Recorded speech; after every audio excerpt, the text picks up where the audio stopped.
What's going on, everybody? Welcome to another fantastic episode of Frighternity. I'm your little brother Danny, and I'm here with my big brother Sean. How's everybody doing tonight? Frighternity is the only show, the only podcast on the internet where two brothers take you through horror of all shapes and sizes. Ain't that right, Sean? We sure do. Now, Sean, why don't we tell the people what movie we're going to be talking about tonight? You're going to give me the honors tonight, Danny? Sure, that's just the way it's flowing tonight. You do the honors. Let me take our listeners back to the beginning. Our podcast was in disarray. We had just started and were already taken off the air for about a month. We had a plan in motion for me to get a laptop, and we would record at my friend Rachel's house or the library. We were just trying to do whatever we had to do to get the show going again. Then we had an issue. My microphone broke due to me hauling it from place to place. At one point in all of this chaos, I was able to go to a nearby movie theater and watch the new Candyman. It takes a lot to get me to a movie theater these days, but I always intended to see this film. And I finally had a moment where I could afford to have a 90-minute escape. I've been a fan of this franchise since I was 8 years old. I'm sure you'll hear a lot more about my relationship to Candyman in future episodes, but today we're talking about Candyman 2021, and I for one thought this film was pretty great. It was an awesome continuation of the original film. It had a lot of depth that paid proper respect to the original story, and it also invigorated it with our current social climate. It was a great experience, and it really helped inspire me. We were riding such a high with releasing the podcast, and it was all taken away from us so fast. But I'd have to say that Candyman 2021 was one of the defining moments that kept our passion and fire burning, and it made us take every chance and jump at every opportunity to get Frighternity back. So it's a real pleasure to discuss this film today. It's been a long time coming, to tell you the truth. I even remember calling you after I saw the movie, Danny, and telling you how inspired it had made me to get us back to work. And here we are. Yeah, you were really jazzed after seeing this movie. Yeah, you called me and told me, didn't really spoil it, but you told me some details, and it definitely intrigued me. And yeah, I'm glad we're finally going to talk about it now. Well, why don't we get right into it then? Absolutely. But before that, just wanted to say, you can follow us on Twitter. Our handle is @Frighternity. That's @Frighternity. Go over there, follow us, send us a DM, like our tweets, retweet us, do all that stuff. Make us popular, make us stars so we can get verified on Twitter, get that blue check mark. I'm just kidding. We know that's not coming for a while.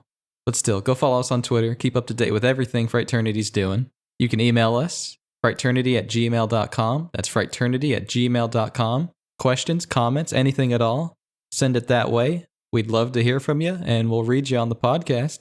We have a YouTube channel. You can go over to YouTube, type in Frighternity in the search bar, and you'll find our YouTube channel where we're uploading previous episodes of the show up there on YouTube. Those go up every Wednesday, and there's a little bit of a visual treat if you watch those videos on YouTube, and you'll just have to go over there and see what I'm talking about. So follow Frighternity on all the platforms for the social medias. Give us some likes. Follow us, keep up to date with everything we're doing. Danny, I think some thanks are in order as well, because since last time we spoke to everyone, we have reached 1,000 downloads of the podcast. So thank you, thank you to everyone involved in making that happen. We are only 6 months into this journey, and I don't think we expected to hit 1,000 downloads. It's just mind-boggling, and we're really grateful. Yeah, it's awesome. We finally hit that goal that we had right before 2022. We're so thankful that we finally hit it and that people are out there listening to the show every week. It still has never sank in for me, when I look at how the show is doing. And wow, we got 20 listens today. We got 15, we got 30 some days. It's just crazy to think you guys are out there listening to us. I've never really thought about it like that, and we're putting ourselves out there, and it's really inspiring for us, and we really love doing it. So thank you to everybody. Yeah. We've always said that we just wanted to contribute to the horror community, but we want to start our own community here. We know you're out there. We're not going to let you behind the curtains. Trust us, we see you. And that's why we are Frighternity. We're a family, we're a brotherhood. We have brothers and sisters of horror, and we want to keep growing, expand our visibility, and invite more people into this experience. And the best way to help us do that is go to wherever you listen to this podcast, hit those 5 stars, and go ahead and leave a written review. And we just may read it right now on the show here where we do our plugs. So that would really help us, and we'd really appreciate you taking that time to go ahead and do that. Yeah, get us some ratings. Let's prove that Frighternity is number 1. Well, to the movie, Danny. First off, how cool is it when we see the mirrored versions of the studio and production company logos? Hey, that was my first note too. You gotta appreciate when a movie takes part in the storytelling or the lore of a film, and we get these awesome mirrored logos for all the production companies. It totally just sets the mood, and you're sitting down and watching Candyman. That's just what it feels like, It's like, damn, this is really happening. Yeah, it immediately speaks to this sense of we get it. And also to this idea that not only do we get it, but we're on board, which far too often was not the case in the horror movie world. So yeah, it does set the tone. Great stuff. Yeah, much props to that, You're going to force me to see some logos. At least do it like in universe. Do a spin on it, Definitely. The year is 1977. The place is Cabrini Green. Young Billy goes to do laundry, and we hear his sister antagonize him saying, "I hope Sherman gets you." We see a bunch of cops posted outside of the Cabrini Green Tower, and they're looking for this Sherman individual. They have a nice flyer with a drawing of him that calls back to the open mouth look from the original Candyman. Billy makes his way down to the laundry room, and we see this massive hole in the wall. He loads his laundry and goes to leave, but a piece of candy flies out of the hole and taps on the ground. Billy picks up the candy and catches a glimpse of Sherman in the darkness, and Sherman begins to emerge from the wall towards Billy. I love the way he hums the Candyman song. He's like, Sherman's definitely giving off some creeper vibes here. Yeah, it's very somber and ominous, and it almost morphs it into this like chain gang-esque ditty. Then he holds out a handful of candy. We then see the cops posted outside jump to action as we hear Billy's terrified screams. Next up, we get this incredible title card and credit sequence where we get a street level view of the city skyscrapers, but it's inverted in a way that makes the skyscrapers look like they're hanging down from the sky as we float past them. They almost resemble beehives. Yeah, this movie's going to have a lot of mirror imagery and a lot of just interesting shots and compositions that have to do with mirrors. And I just want to say, I love it. Anything to do with a mirror in a film is always so... It just really flexes your creative muscles when composing a shot like that. And yeah, I love this title card and intro here. It's great stuff. Yeah, it's a nice callback to the original film because the original had a view from the sky of the city streets below. And speaking of callbacks to the original, I just want to give massive props to the score that Robert A.A. Lowe delivered here, because Philip Glass set the bar very high. And I don't think any of the other Candyman films delivered any memorable pieces of music again until now, because some of these arrangements, especially this theme here, are really outstanding. Oh yeah, the music in this film is great. Once our feet are back on the ground, we meet Troy and Grady, a gay interracial couple. They're heading to Troy's sister Brianna's for an apartment warming party. And once there, we meet Brianna, an art gallery director, and her boyfriend, artist Anthony McCoy. We establish our characters and also some of the themes of the film, which are the resentment towards the stain of urban housing projects and the subsequent gentrification of the ghettos. But then Troy decides to tell a scary story. And what we get is a revisionist retelling of the original Candyman. It's interesting because the notions of Helen being crazy and responsible for the killings were definitely toyed with in the original film. And what we see here is that the memory of Candyman, the legend or the myth, you could say, has been destroyed and replaced by this Helen tale. Yeah, in preparation for watching Candyman 2021, I went back and watched the original film. I hadn't seen it in about, almost a decade ago. I watched it with you, and I had kind of forgotten a little bit about the film.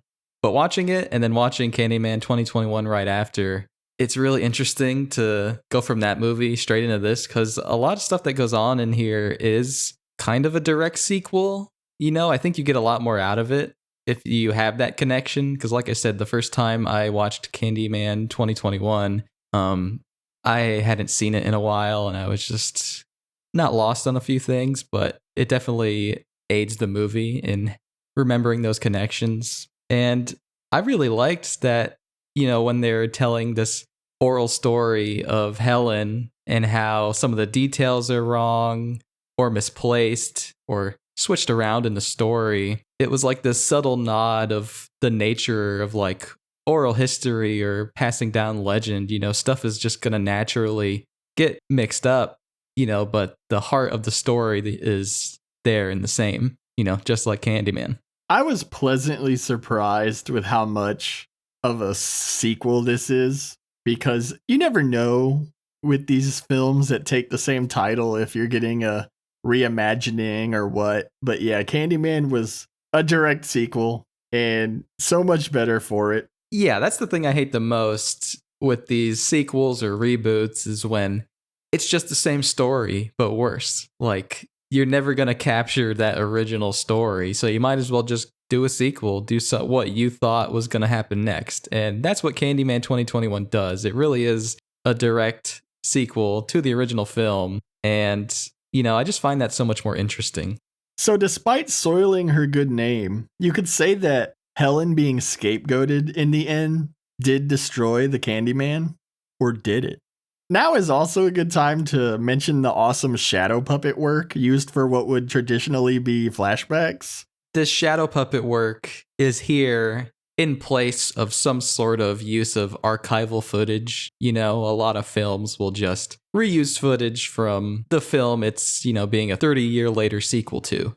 And using archival footage like that is at its worst very jarring, and at its best you can kind of ignore it. But the choice here to ignore that and just do the shadow puppet work and do something original is just such appreciated. There were so many moments in this film where I was just like, man, like, they really cared about this franchise, you know? They really tried to make something worthy of being a sequel to Candyman. Yeah, there's a really good one of Helen making snow angels in Rottweiler blood. Yeah, in the blood. Yeah, it's great. So Anthony has been dealing with a long drought in regards to inspiration. And with a summer show looming, he decides to search for inspiration in the Helen Lyle tale and the surrounding remnants of Cabrini. There's a bit here where Anthony is stung by a bee while snapping photos. And I think the bee sting and the presence of bees throughout this film is very significant, and something I want to discuss more as we peel back the layers of what is really going on in this film. I used the hint the horror starts with the letter that stings when we did our Guess the February lineup quiz, and this is definitely the precursor to the horror. I don't think you can overstate the importance of this little detail right here. Oh yeah, definitely not. And Anthony gets stung by the bee and he swats it dead, and then you see all these ants piling up around the dead bee. And what is that saying? It's your interpretation, but I think there's some imagery and symbolism going on there for sure, as we'll see more of in the film. Anthony finds his way over to the Cabrini Green row houses that we saw in the 1977 prologue. I actually looked this up because I wanted to know the significance of this area, because we've never seen it before. And this is on location and the only section of buildings left standing of what became the Cabrini Green housing projects. It's a great location because one of the themes of this film that will be discussed is this idea that a tragedy of injustice that results in pain and suffering can leave a stain. It's a lot like here around New Orleans, Farewell to the Flesh capitalized on this in the original sequel. If you visit a plantation that still has slave shacks standing, there's definitely an aura around them. There's this feeling of lingering evil and darkness. It's like a stain has been left. And we kind of see Anthony picking up on those vibes as he walks among the row houses here. I think the journey that Anthony goes on has this sense of dread to it throughout. And I think the opening of this film, too, has a lot of dread in it as well. He does enter an abandoned one that has been covered in graffiti. If there is one area where this film comes up short, it's in delivering terrifying and memorable graffiti-covered locations, but that's a small gripe. Yeah, nothing beats the original here, for sure. Anthony meets a man named William Burke, a local laundromat owner, and Anthony decides to interview him once learning that he's been living there for a long time. And it's here that we learn William is little Billy from the prologue. At first, he's miffed about Anthony asking him about Helen Lyle. The way he sees it, tons of bad things happen in the hood, and it's a real injustice that the story of one white lady lives on. He then tells us the rest of the tale was Sherman. I think it's implied here that Sherman is a bit on the simple side. What did you think? Yeah, he doesn't seem to read social situations very well. We saw earlier when little Billy screamed, like Sherman seemed like confused or like disappointed at his reaction. Like clearly he wasn't intending anything evil. Sherman was very surprised that Billy was screaming when Sherman was just trying to offer him some candy. Yeah, the reason the cops are looking for him is because razor blades are found in a little white girl's candy, and Sherman is known to hand out candy to the children in the area. We witness the cops finding Billy and removing him before swarming Sherman, and they leave him unrecognizable as they beat him to death. But what shows up a few days later? More razor blades in the candy. William had told Anthony that Helen had come around looking for Candyman, and he assumed that she found him. He used this story of Sherman as the backstory to the myth. We don't see it, but we can be certain that William told Anthony about saying the name 5 times in the mirror. Now, I get what they're saying about injustice, and these things did and do happen. But I want to point out that there is a bee present when Sherman is killed. It makes me wonder how much the stain on the area, or the ghost of Daniel Robitaille, has influence over this pattern of suffering. To me, that's the whole point of this story, is how much Daniel Robitaille is in the background, really, controlling things.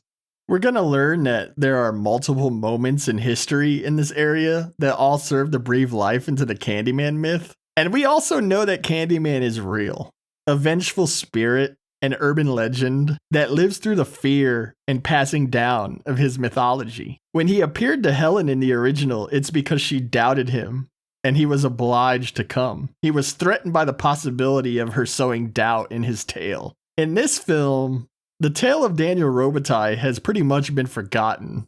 But it's my belief that regardless of appearance, he is the spirit that is always pulling the strings. I think that's why the bees are so important, because they have nothing to do with Sherman. We always see them trying to break out too. We'll see them in mirrors, and they always seem to be trying to find their way to the other side. Plus, the Sherman story was in 1977, and yet the original film took place in the 90s. So both iterations of this mythology of the Candyman existed at the same time. Yeah, the bees are really important symbolism here. And yeah, I'm with you. I'm on the same page that there's always a hand of Daniel Robitaille in all of these Candyman incidents throughout history. William makes a point later on that the Candyman story is what they use to help cope with the fact that these tragedies occur. But yeah, at the same time, I think there are forces at play here with the spirit of Daniel Robitaille that uses these injustices to spread and grow his reach.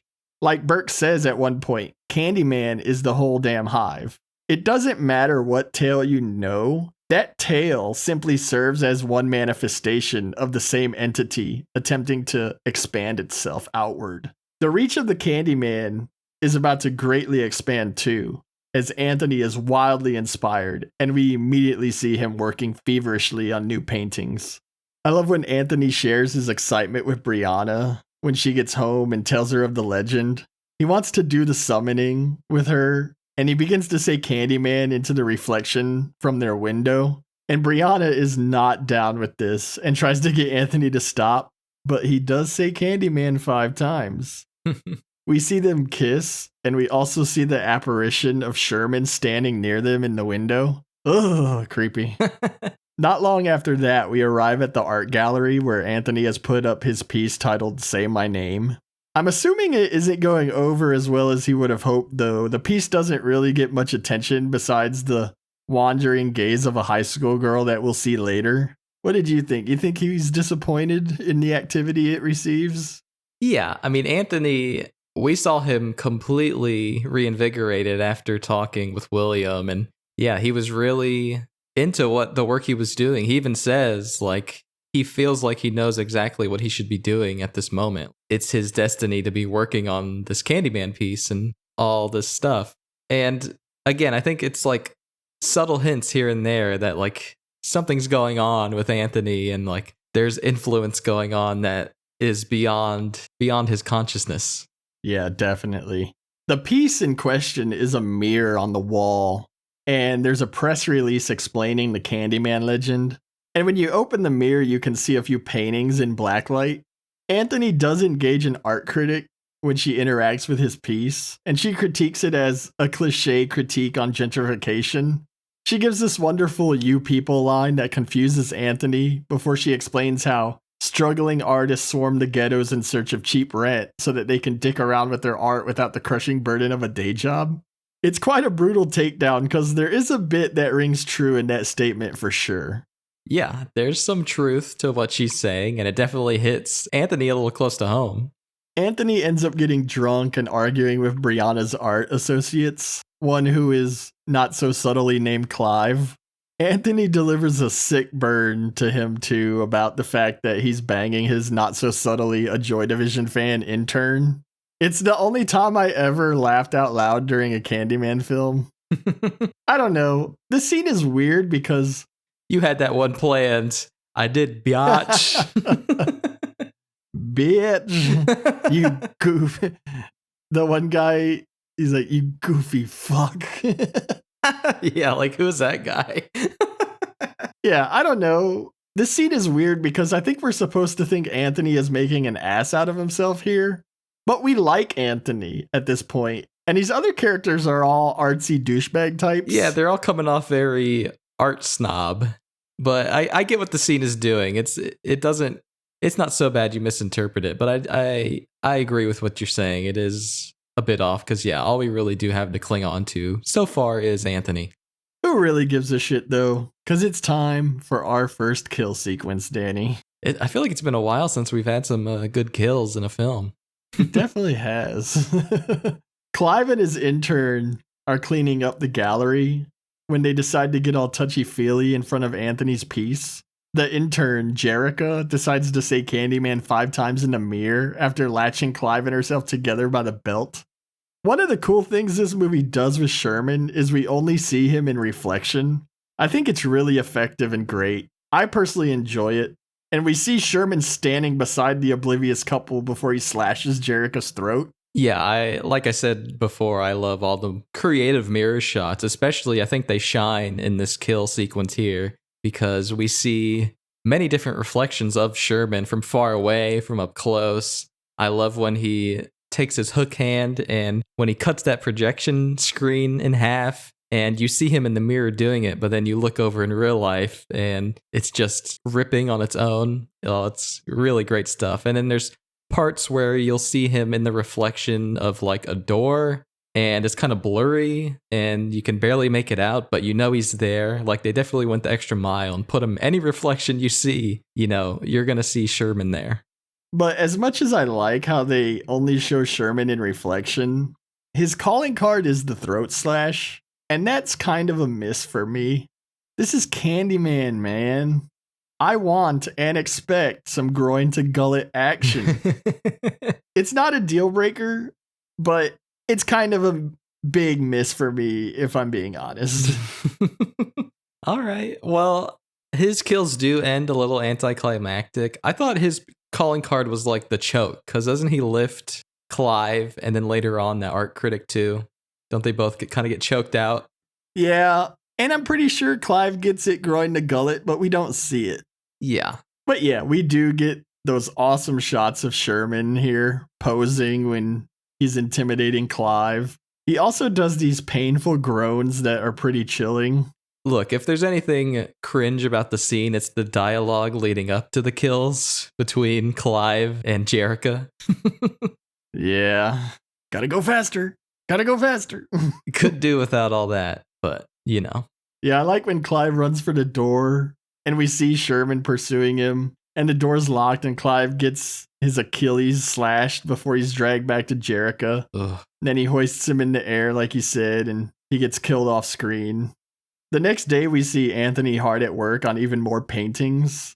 Brianna arrives at the gallery and is the unfortunate one who discovers the dead bodies of Clive and Jerica. We then get a great bit where we watch Anthony as he watches a news report about the murders. He gets excited when the reporter says his name and the title of his piece, since they were killed next to it. Brianna and Troy look on in shock and disgust at Anthony's callous reaction to the news of the murders. If there's something that makes me laugh, it's this part. When he's like, hey, they said my name. They said my name. He's like, I know it's terrible, but Oh, it's great. We also start to get a new element in the world of Candyman. Body horror. Oh, you guys like scabs? You guys like picking your scabs? Yeah, that bee sting ain't looking good, man. It's looking like an embedded frosted flake growing on him. An ingrown flake. And Anthony, my dude, you really let this shit get out of hand. Like, go to the fucking hospital, bro. He was inspired. He was in the zone as an artist. Health is secondary. Well, it's a welcome element, and I'm sure we'll discuss it more and try not to throw up. Oh, yeah. Next, we get a nice freaky sequence as we watch Brianna have a nightmare. We learn that her father was a tormented artist, and she found him sitting outside of a window and witnessed his suicide as he asked her if she knew her father could fly. I feel like this aspect is a bit undercooked and unnecessary. It does fit in the same sort of context as the multiple similar tragedies happening in the same place and all culminating in the now, in the sense that similar fates are befalling the male figures in one woman's life. I'm just not sure it's really needed. Yeah, it's a bit of a thread that doesn't really go anywhere, doesn't really resolve, and I question if it was absent, if it would have any effect on the story, and I'm leaning towards no. But this film is already like pretty tight and short, so it's not really a complaint. Yeah, we do get like some cuts to Brianna throughout the rest of this film and her own journey, but nothing happens and nothing is consequential. And it just kind of slows down what's going on with Anthony. But you know what is really creepy here? Is when Brianna wakes up, she's startled by the reflection of Sherman in the window. And she turns to see him standing in the darkness of the bathroom as we hear his terrible groans. She then wakes up again though, so we get the double nightmare fake out here.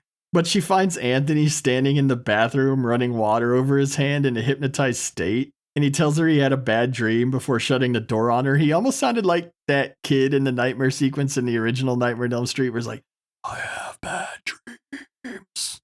Yeah, to me, the whole Brianna little side plot, it comes off like they thought she didn't have enough to do. And to me, I thought she has plenty to do. I think she's plenty important in the story and also serves as like a parallel because in the original Candyman, there's a failing relationship storyline. And here, we see Anthony and Brianna's relationship become more strained as she starts to move up in the art world, and Anthony is kind of succumbing to this Candyman madness. At this point, Anthony is consumed by the Candyman legend and naturally goes searching for more information at the library. And he finds a full file of Helen Lyle's Candyman work. He listens to her audio tapes as he enters an elevator that, of course, quickly malfunctions. Anthony's pressing buttons before noticing a piece of candy tap on the ground next to him. He picks it up and ends up cutting his finger on the razor blade hidden inside the wrapper. As he inspects the candy, he notices droplets of blood falling from above, and he looks up to find the hideously deformed apparition of Sherman staring back at him. He falls to the floor in fear before the elevator doors open, leaving the vulnerable Anthony embarrassed in front of a bunch of students. And I thought here was a good time to talk about Sherman's look a bit, because this is probably one of the best looks that we do get of him. And he is almost unrecognizable. I found myself questioning if this was even the same actor. Yeah, they do a really good job at really making his face look beat. You really believe he got brutally murdered and beaten by a gang of cops. So really well done. Yeah, I paused it here and just took it all in. He's got this huge gash running from the corner of his mouth up to his ear. It's almost like a Joker smile. And then there's this other huge gash on his forehead that runs through his hair. One of his eyes is completely swollen shut, and the other is just full of blood. It's some really good and haunting imagery. I do wish we got a few better looks at it, but this is a good one. Yeah, like in the Helen audio, she's talking about how when you look at your reflection while doing the Candyman ritual, that in itself is kind of the scary part, like looking at your own reflection. And then we see here Sherman's reflection, and it's like he's become the part that people thought he was, not necessarily what he was in his real life. So, yeah, a lot of interesting imagery and themes of reflections and mirrored images. A lot of fun stuff to really dig in this movie. Oh, most definitely. Yeah, I love it, man. Back at the apartment, Anthony works on his paintings, and we get to listen to the audio from the original film where the two school custodians share the Ruthie Jean Candyman story. And then Anthony's work is interrupted by a call, and we soon see the critic from the art show has called him and asked for an interview. Anthony visits the critic at her apartment, where she explains how her review is expanding into an article on the works and the circumstances. She wants to ask him a few questions, and Anthony is surprised by her newfound appreciation for his work.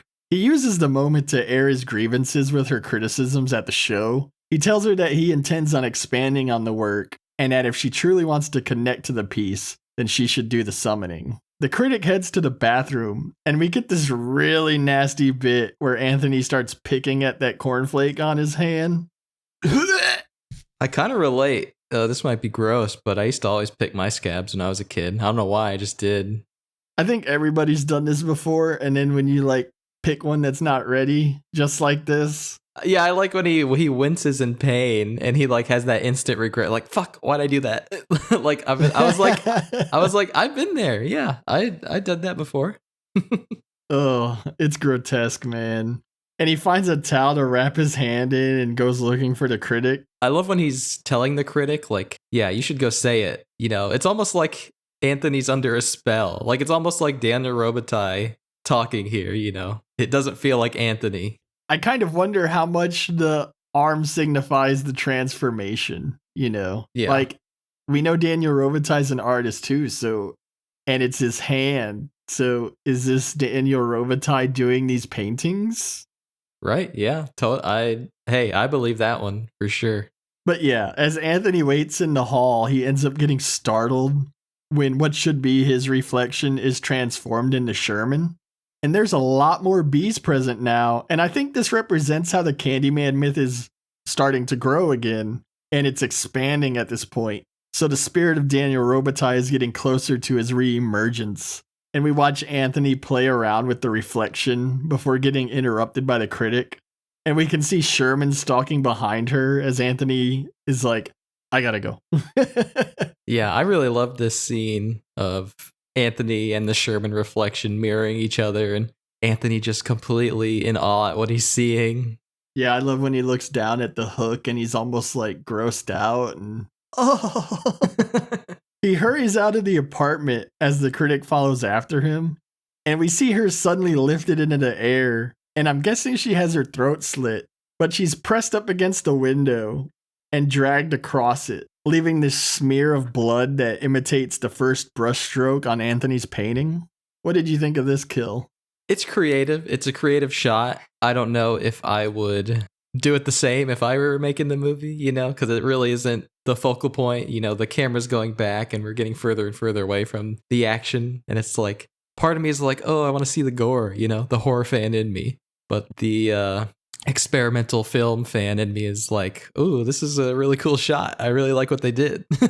So I'm back and forth with it. I feel the same way as you. Well said. Anthony meets up with Brianna at a dinner with her art colleagues, and we see he's completely lost in his own head when this chick snaps him out of it as she's grossed out by him picking at his hand. She's like, "Don't get any of that shit on my food, bro." She's like, "Dude, chill." But it's gross, right? Ugh. I know. I'm trying to eat, Anthony. Then the dinner is interrupted by the group receiving knowledge of the murder of the art critic, and Anthony's like, "I gotta go." Not so suspiciously leaves the room. Yeah, Anthony goes to see Burke, and this is where he tells him about the Daniel Robitaille origins. He tells him of other instances of injustice and tragedy, as Burke says. A pain like that just doesn't disappear. Candyman is how they deal with the fact that these things happen. We also see through Brianna that Anthony has been painting portraits of all of the other Candyman figures despite having no knowledge or reference of their existence. I love these portraits here. I don't know who did them, but they're awesome, especially the Daniel Robitaille one. It looks fantastic. And it's like the first time you see his face in the new movie, and you're like, oh, there he is, Candyman, you know? Yeah, these portraits are incredible. I'd love to have one. Oh, yeah. Like the way it looks like you can see his skull through his face. Like, I don't know who made those either. Great stuff, though. And Anthony finds Brianna upstairs with the portraits, and he's in full meltdown mode. He's trying to cover them up. He's starting to put the pieces together on what he's unwittingly done here. But Brianna isn't buying it and attempts to summon Candyman to put Anthony's mind at ease. But he ends up smashing the mirrors in the room, causing Brianna to leave and stay at her brother's house. And after a brief conversation between Brianna and her brother that ends in them asking, who would summon Candyman? We cut to the high school bathroom slaughter scene. Any thoughts on this scene, Danny? It's completely inconsequential to the film itself. I mean, I guess you could say it was hinted at earlier on because this girl was at the art gallery. But again, I think it's a really interesting take on a kill sequence. It's shot wonderfully. It's got really interesting mirrored shots again. And I love here too. It's like a mirrored shot from this girl's like makeup case, and you're seeing like the last girl get killed. You see Sherman floating, like he has this ability to float towards his enemies. And it's like, that's awesome. That's great. And we do get to see a little bit better of it later. But yeah, even though it has nothing to do with the movie, I think this is a good sequence. Yeah, I do like some of the shots here, but I could live without the scene. Especially the one thing I don't like is that fake looking blood that waterfalls off of the sink. I don't know what happened there and how that much blood is humanly possible to like come out of someone that quick. And then that like, yeah, I have no idea what happened there. Plus, there really isn't that much on-screen carnage delivered here. Yeah, we could use a little bit more in this scene for sure. If you're going to do this scene, do the scene. Yeah, give us like you can have that little makeup case mirrored shot. That's cool, but like give us a couple shots because we don't get any shots of like the actual mirror bathroom with Sherman in it. Most of this scene is like off screen. Right. And it doesn't really fit with the tone of the film. All it really does is serve to show the expanding reach of Candyman. But to me, that's about it. And I don't think that's really necessary at this point. I think if you're paying attention, I think you get it by this point. Right. Yeah. This feels like, we need another kill in our movie. Yes. Yeah. Anthony finally drags his ass to the hospital, Danny. He hears about the schoolgirl murders and their odd similarities to the Say My Name murders on the news. And while at the hospital, he learns that he was actually born there. So it's time to go pay Mommy a visit. And Mommy ends up being none other than Anne Marie from the original film, played again by Vanessa Williams. And we're about to get a pretty huge reveal. Who looks like she hasn't aged since the original film, by the way. No kidding. She looks fantastic, man. I mean, exactly the same. Crazy. Right. Turns out, that Anthony is the baby from the original Candyman that was rescued from the bonfire by Helen. I'm not sure how I didn't put this together before the reveal, because I didn't really pay that much attention besides watching a trailer. I didn't know what was going on in the development, but I think this is brilliant. I love that this movie is a continuation rather than a remake. I didn't even remember that the baby's name was indeed Anthony, was it not? Yeah, he's named and everything. And it's like, if you're a big fan of this movie, it seems so obvious. But yeah, I think it's almost like, if you haven't seen it in a while, like my case, or if you're just going in blind, like you totally would not expect it. But yeah, it is a really great twist. We even saw Vanessa Williams in a trailer, but I chalked it up to her being a character sort of like William Burke, like someone just living there by Cabrini still. Either way, fantastic twist. We get the real telling of the events from the first Candyman here. Candyman was going to use Helen and Anthony in order to strengthen his fearful hold on the community and to grow his legend. And I guess you could say Anthony is being used for the same purpose in this film, with higher stakes due to that failure in the first one.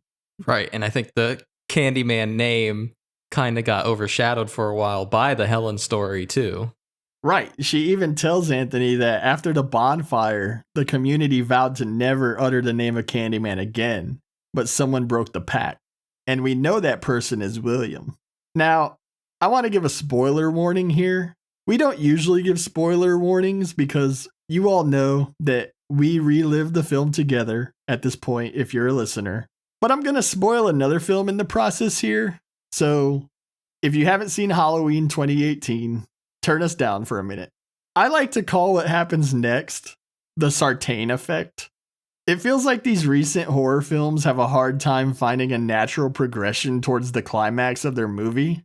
So a lot like Halloween 2018, we get a peripheral character taking an illogical villainous turn that is logistically convenient for the filmmakers to get us into the high stakes of the third act. I don't disapprove of it as much here as I did in Halloween 2018, but it's still a bit underwhelming.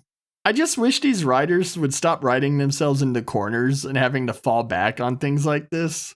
I'm going back and forth with it. I think I'm leaning towards being okay with it because the story of Candyman does have that. He does have that power of control over people. And to me, that's just what's going on with William Burke here. I can suspend my disbelief enough in believing that William Burke is just a pawn in maybe Daniel Robitaille's overarching plans here, because he is a very vengeful spirit and he will do whatever it takes to have his name back and feared. Yeah. Like I said, I don't disapprove of it as much as I do Sartain. That's his name, Sartain, in 2018, the doctor? Yeah. That one is just so out of nowhere, and there's no build up to it. And it totally just kills the mood, and then he dies in 5 minutes later. It's like, okay.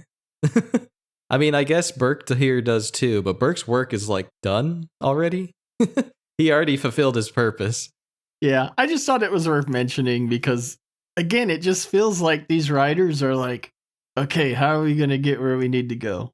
Oh, Burke. Or oh, Sartain. It's just kind of cheap to me, but it doesn't ruin it. Fair enough.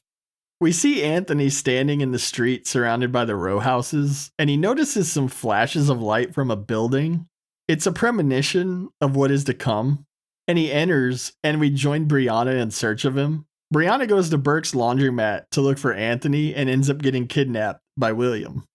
We get a flashback scene where we see young William locked out of the bathroom by his sister as her and her friend do the Candyman summoning.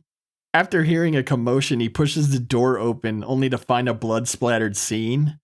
And then a piece of candy lands on the floor, and William looks up to see Sherman standing there in the mirror, and Sherman hushes little Billy. Back in the present, Brianna wakes up tied to a pew in an abandoned church as Burke places a false report to the police on finding the Say My Name killer in the area surrounding Cabrini. We then get a villain monologue as Burke is intent on creating a new legend in Anthony in order to build upon the legacy and give birth to the Candyman anew. The body horror comes to fruition here as Anthony looks like some kind of human beehive. His skin, has this texture that could be described as fleshy honeycomb at this point, huh? Oh man, it's hard to look at. Do you know the term trypophobia or trypophobia? I think so, but why don't you explain it?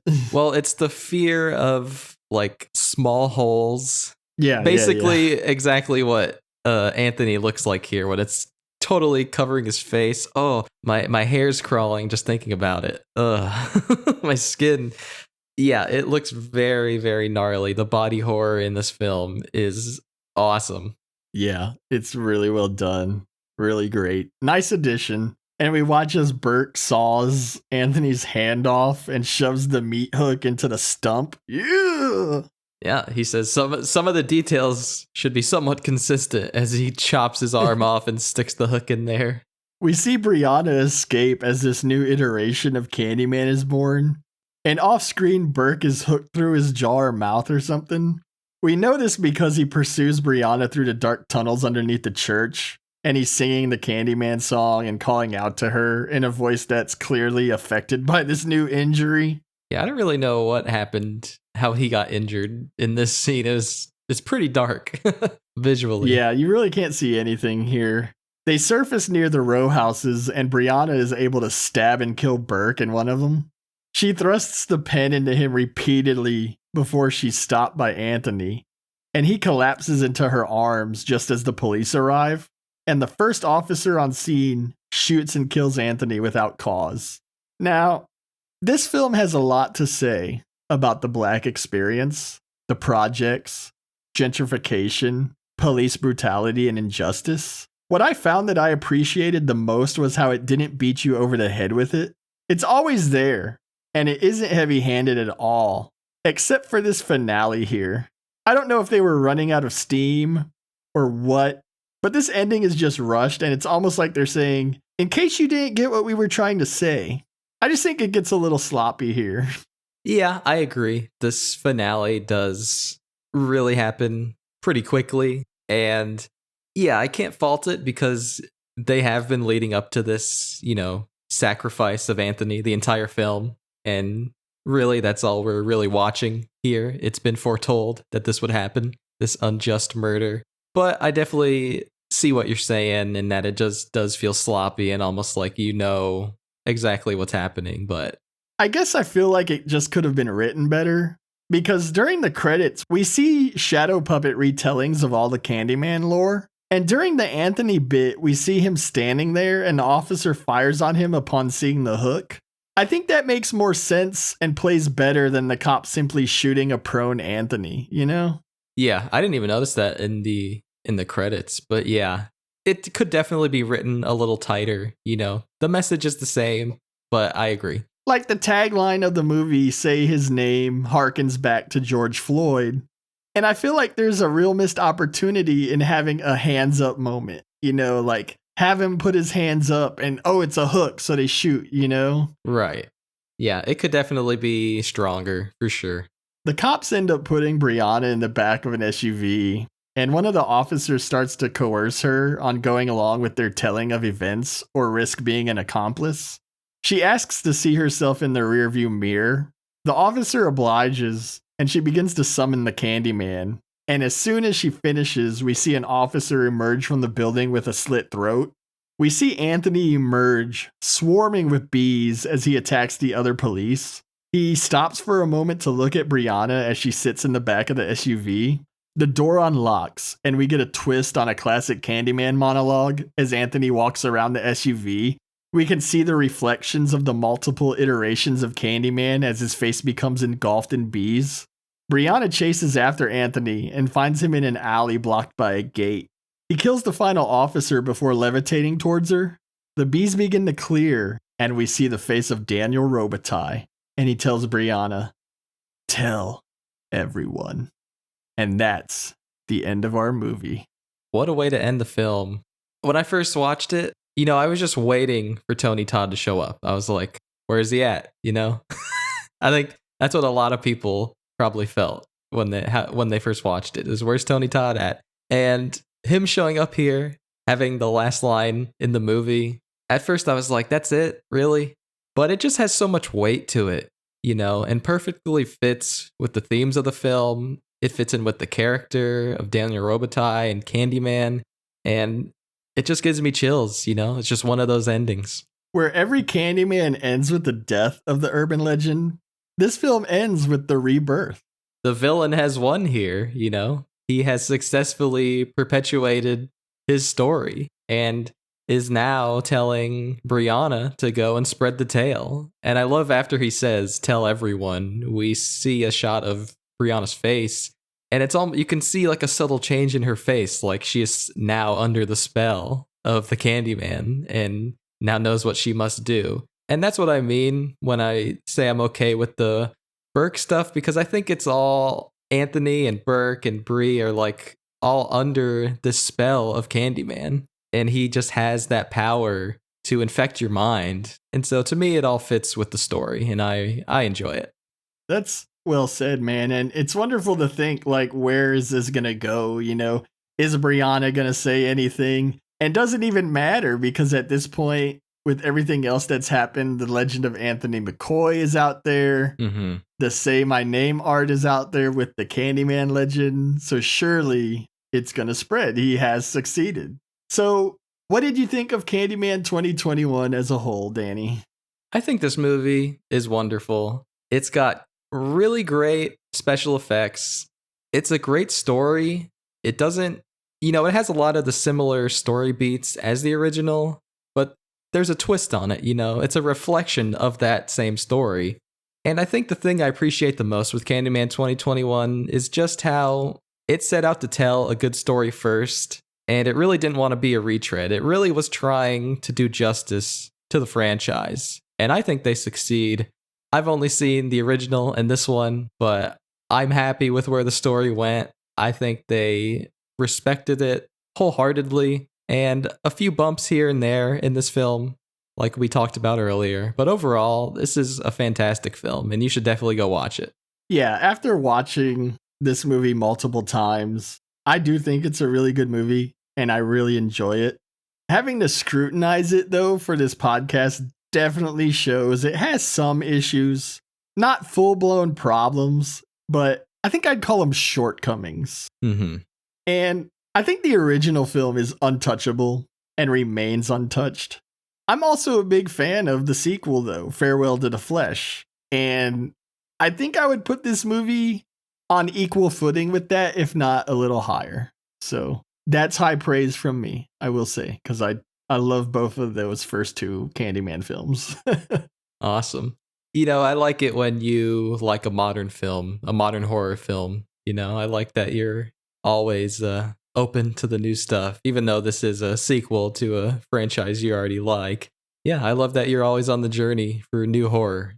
It will never end. Well, all right, man. Did you find a favorite kill in Candyman 2021? For me, I gotta go with Clive and Jerica. I think the lighting in this scene is really interesting. And I am a big fan of all the mirrored shots of Sherman, like we said before. And I think they utilize it really well in this scene compared to the high school girl scene, which I really wanted to pick. But like we said, I think that scene ends up being a bit lacking. When looking at it through the critical eye, it's visually impressive, no doubt. But it lacks a bit of substance, where I think the Clive and Jerica kill make up for it. So we get a lot of cool reflection shots. I love the gore of Jerica's throat slit, and Clive is holding her like, oh my god, is this really happening? Like having a little mini freak out. And then we see Clive get dragged away and choked by the invisible entity. So yeah, I'm a big fan of this kill, even though the dialogue leading up to it is a bit cringe-inducing. Yeah. How about you, Sean? Give me your favorite kill. Well, I went with the art gallery murders of Clive and Jerica as well. Not so much for the kills, but because of the way it's filmed. I'm a bit surprised by how unmoved I was in the kills department while preparing for this. It's another area where the film comes up short for me. Mm-hmm. They're serviceable, but that's not what you want to be saying about kills in a Candyman movie. There's no centerpiece kill, There's no one kill that's better than the others. It is a bit slim pickings. And like I said, they are visually all really interesting, but none of the kills are my favorite like scene, you know? Like Yeah. I pick stuff outside of the kills, and usually the kills are in a horror film pretty important, but it's not a knock on the film. I just think the kills leave a little bit to be desired. So I agree with you there. Definitely. It doesn't detract, but it hurts the gorehound in you. Yeah, but we got the body horror though. The body horror definitely makes up a little bit. I'll give you yeah, great point. Cuz that stuff is the stuff that makes my skin crawl is watching him pick his nasty scab, and at the end when he just looks like a cheese grater. Ugh. We've said it before, Danny. It's the little things that hurt the most. Yeah. What I will say about this scene is Sherman is at peak scary here. And from the trailer, I just love the idea of only being able to see him in the reflections. Mm-hmm. We get some awesome lighting, terrific posing by Sherman as Candyman here. And we do get some good gore here. I know I'm a bit sour about the lack of groin to gullet action, but with that said, throat slicing with a hook is pretty gnarly. I mean, you have to imagine that it's more of a throat tearing, like a penetration of the neck followed by having it ripped out, leaving these huge gaping wounds across your throat. Pretty gruesome. I think the blood, specifically the blood and the gore in this film, looks good. It's just I wanted more of it, you know? Yeah. So how about a favorite scene? My favorite scene might be a shocker. I don't know. But I really like when Anthony looks in his reflection and sees Sherman. That is a cool scene. Yeah, that whole bit, it's such an interesting shot and seeing them mirror each other's poses. But on a contextual level, you know, here's Anthony almost looking at his future. You know, he's down the path of becoming part of the Candyman legend, and there's nothing he can do to stop it. You know, he's on this path already, and his death has been assigned. And yeah, it just says a lot, but without really shoving it down your throat, like we said earlier. This part of the movie and these little parts here and there are really what, you know, tickle your thinking brain. And that's what I love about this film, is that it wasn't afraid to be subtle in places. So that's why I really like this scene. Very cool. So Sean, give it to me. Favorite scene, Candyman 2021. I'm really struggling here because I'm really so taken by the opening credits sequence. That would have been my probably second pick. It's enthralling, right? Yeah, it immediately draws you in. And like I said, there's a sense of dread. You know, something bad is going to happen here. It's just, it totally grabs your attention. Yeah, the view of the skyscrapers along with that new Candyman theme, I love it. But I feel like choosing it would be doing the film a disservice, or would imply that I don't like this movie as much as I do. I feel like I risk doing the same thing by choosing the final scene in the rebirth of Candyman by picking the moment we get to see and hear Tony Todd once again. But that is exactly what I'm going to do. It's powerful. It's such a satisfying conclusion for any fan of this franchise. I remember walking out of the movie theater just so satisfied by it. So that's my favorite scene. Shout out to Tony Todd, and props to everyone involved in crafting that final image and giving us what we were waiting for. Fan service is not always a bad thing.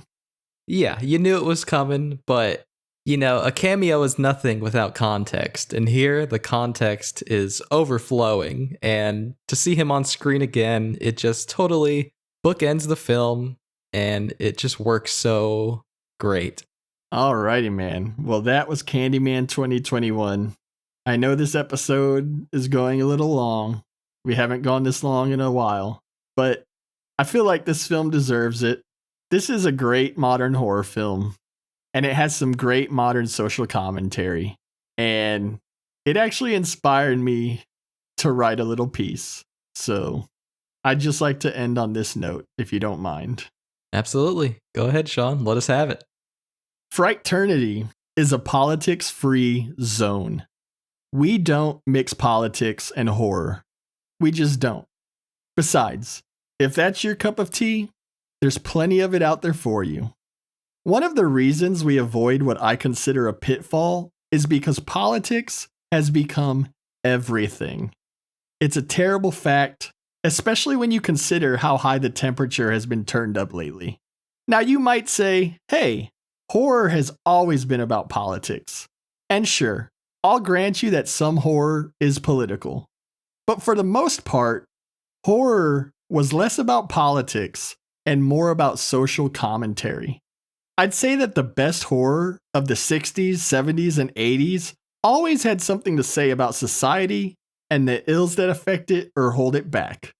Social progress is slow. We've been dealing with the same societal demons in one form or another for the past 100 years. Now there are people out there that believe our social issues can be solved through political action. Social issues have been corrupted by politics. Somewhere along the line, we forgot that politics doesn't solve problems, it creates them. Politics is a practice in division, and when you politicize social issues, you force a decision to be made. Decisions that just can't be forced. You create a side that needs to be taken, come hell or high water. And we never solve anything by screaming at one another. It just doesn't work like that. The good news? Societies change. Politics and politicians change. What will and always has remained is art. Art that entertains and shines a light on something while doing it lasts forever. And a piece of art like Candyman 2021, over the long run, will accomplish more than any political activism could ever hope to, if you ask me. That's why we focus on it. That's why we celebrate it. Maybe you know someone that you think sits on the wrong side of a certain issue. Maybe they just don't understand. Or perhaps they simply can't relate. Don't blacklist this person. Don't cut them out of your life. Watch a horror movie with them. And if they don't like horror movies, then you cut them out of your life. Well said. You know, I can't top that. So I'm just going to say good night. Thanks for listening. Thanks for watching. We love to hear from you. And we'll see you next time. This has been Frighternity.